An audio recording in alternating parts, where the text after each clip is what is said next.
നമസ്കാരം, ഞാൻ doctor S Lal. Thiruvananthapuram general ആശുപത്രിയിൽ നടന്ന ഒരു സംഭവത്തെപ്പറ്റി മാധ്യമങ്ങളിൽ ഒരുപാട് ചർച്ച വരുന്നുണ്ട്.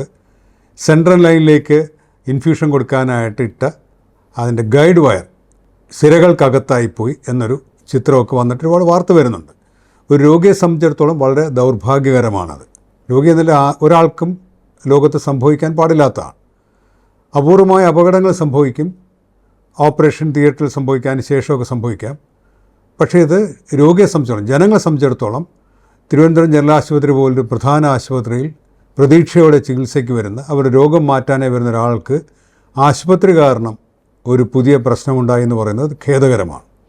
ഇപ്പോൾ വളരെ കൃത്യമായി ഓടുന്ന വിമാനങ്ങൾ പോലും തകരാറുണ്ട്. അപ്പോൾ അബദ്ധങ്ങൾ വരാറുണ്ട്. പക്ഷേ മനുഷ്യജീവൻ്റെ കാര്യത്തിൽ പ്രത്യേകിച്ച് ചികിത്സ കൊടുക്കുമ്പോൾ അത്തരം അബദ്ധങ്ങൾ ഒഴിവാക്കപ്പെടേണ്ടതാണ്. അപ്പോൾ അതിന് ആര് കുറ്റക്കാരെന്നുള്ള അന്വേഷണത്തിലേക്കപ്പുറത്ത് അത് വന്നുകൂടാത്തതാണ് എന്ന് നമ്മൾ എല്ലാവരും സമ്മതിക്കേണ്ടതാണ്. ഇപ്പോൾ നമ്മുടെ ഇന്ത്യയിൽ, പ്രത്യേകിച്ച് കേരളത്തിൽ ആരോഗ്യരംഗം വളരെയധികം വികസിച്ചതാണ്. വിദഗ്ധരായ ഡോക്ടർമാരുണ്ട്. പക്ഷേ ഇവിടെ പ്രശ്നമെന്ന് പറയുന്നത് ആരോഗ്യ സംവിധാനം ആകെ കുഴഞ്ഞിട്ടുണ്ട്. വർദ്ധിച്ചു വരുന്ന അല്ലെങ്കിൽ എണ്ണത്തിൽ കൂടുതലുള്ള രോഗികളെ ചികിത്സിക്കാനായിട്ട് കേരളത്തിലെ വലിയ ആശുപത്രികളിൽ പോലും സൗകര്യങ്ങളില്ല, ആവശ്യത്തിന് ഡോക്ടർമാരില്ല. അപ്പോൾ കുറച്ച് ഡോക്ടർമാർ ചേർന്ന് ഒരുപാട് രോഗികളെ ചികിത്സിക്കേണ്ടി വരിക, പരിശോധിക്കേണ്ടി വരിക, അതൊരുപാട് ആശയക്കുഴപ്പങ്ങൾ ഉണ്ടാക്കുന്നുണ്ട്.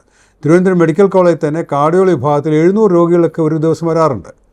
700 രോഗികളുടെ പേര് ചോദിക്കണമെങ്കിൽ തന്നെ ഒരുപാട് സമയം വേണം. അപ്പോൾ അത് ആരോഗ്യ സംവിധാനത്തിൻ്റെ തകരാറാണ്.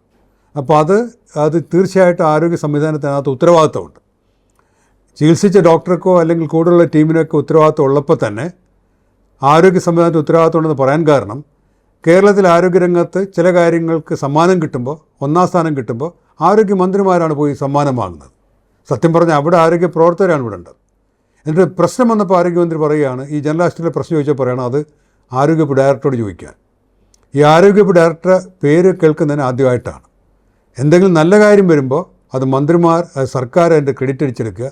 ജോലി ചെയ്യുന്നത് നല്ല കാര്യം വരുമ്പോൾ ജോലി ചെയ്യുന്നത് അടിസ്ഥാന തലത്തിൽ പ്രവർത്തിക്കുന്ന ജീവനക്കാർ തൊട്ട് മേളിലിരിക്കുന്ന ഡയറക്ടർമാരുൾപ്പെടെയുള്ളവരാണ്.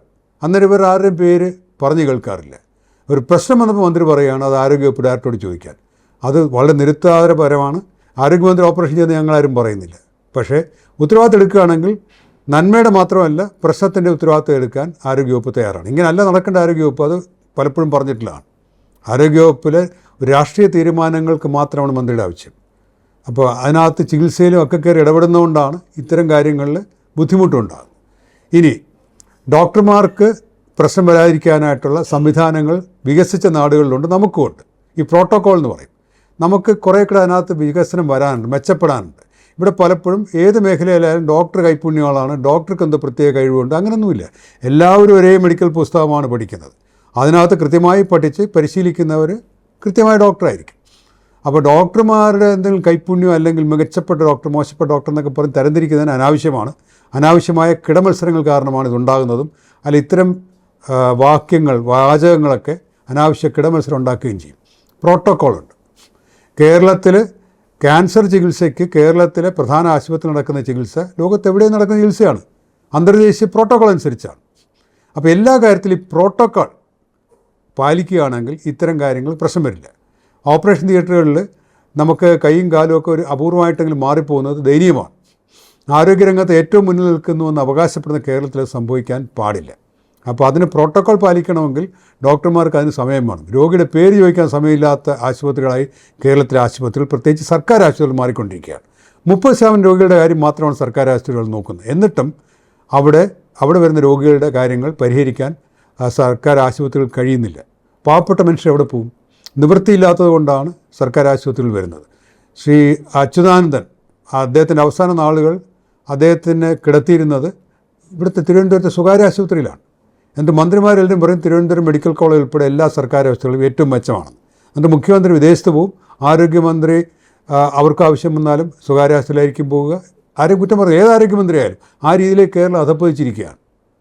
ഇപ്പോൾ സർക്കാർ ആശുപത്രിയിൽ ഏറ്റവും നല്ലതെന്ന് പറയുകയും സാധാരണക്കാരൻ അവിടെ പറഞ്ഞു വിടുകയും അവിടെ ചെല്ലുന്നവർക്ക് ഇതുപോലത്തെ ബുദ്ധിമുട്ടുകളും വരുന്നതിൻ്റെ ഉത്തരവാദിത്വം ആരോഗ്യവകുപ്പും ആരോഗ്യമന്ത്രി ഏറ്റെടുക്കണം. ഡോക്ടർമാർക്ക് പിഴവ് പറ്റിയിട്ടുണ്ടെങ്കിൽ, ടീമിന് പിഴവ് പറ്റിയിട്ടുണ്ടെങ്കിൽ അതിന് വേണ്ട നടപടികളാകാം. പക്ഷേ ഇതിൻ്റെ ധാർമ്മിക ഉത്തരവാദിത്വവും ഇതിനകത്ത് രാഷ്ട്രീയ ഉത്തരവാദിത്വവും ആരോഗ്യമന്ത്രിക്കും ആരോഗ്യവകുപ്പിനും ഉള്ളതാണ്.